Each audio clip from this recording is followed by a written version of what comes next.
കേരളത്തിൽ അഴിമതി നടന്നിട്ടില്ല എന്ന്. നമുക്ക് ഇപ്പം തന്നെ കാണാം ശബരിമല അയ്യപ്പൻ്റെ എന്നാ ഇനി ഉള്ളത് മുഴുവൻ കൊണ്ടുപോയില്ലേ?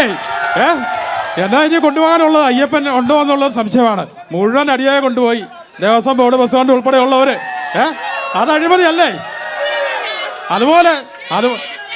അതുപോലെ എക്സാലോജിക്ക് അഴിമതിയല്ലേ? ഇതെന്നാ അഴിമതി അല്ലാത്ത? അതുപോലെ തന്നെ വേറൊരു കാര്യം പറയട്ടെ, നമ്മളിവിടെ മുൻ എം എൽ എയും പുതിയ എം എൽ എ ആണ് താരതമ്യപ്പെടുത്തി കുറേ കാര്യങ്ങൾ പറഞ്ഞു. ആദ്യമായിട്ട് കേൾക്കുക, TS-ഉം ടെൻഡറും നടക്കാതെ ഒരു സിവിൽ സ്റ്റേഷന് ഉദ്ഘാടനം നടത്തുക, നിർമ്മാണ ഉദ്ഘാടനം. 5 വർഷം തികച്ചുണ്ടായിരുന്നു, ഒരു കല്ലിടാൻ പറ്റിയോ? അവസാനം നിർമ്മാണ ഉദ്ഘാടനം നടത്തിയിരിക്കുന്നു.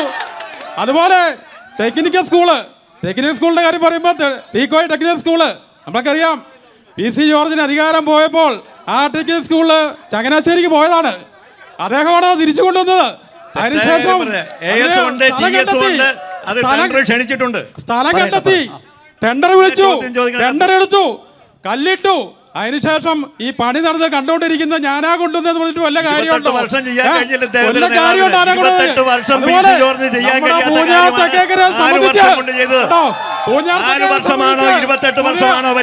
അതുപോലെ മാണിയുടെ ബഹുമാനീയനായ പ്രതിനിധി റബ്ബറിന്റെ വിലയെ കുറിച്ച് പറയുന്നത് കേട്ടു. നിങ്ങളുടെ ജോസ് കെ മാണിയുടെ കൃത്രിമ റബ്ബർ ഉത്പാദിപ്പിക്കുന്ന കേന്ദ്രമാണ് ഇവിടെ റബ്ബറിന് വിലയില്ലാതെ വന്നിരിക്കുന്നത്. മനസ്സിലായോ?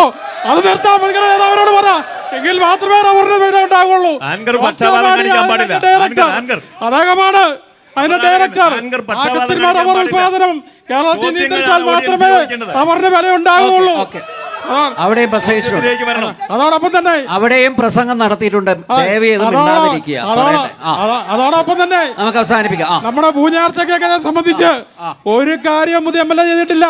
നമ്മുടെ BMPC റോഡുകളെല്ലാം PC ചെയ്തതാണ്. 1 ഇഞ്ച് BMPC ചെയ്യാൻ പുതിയ MLAക്ക് പറ്റിയിട്ടില്ല.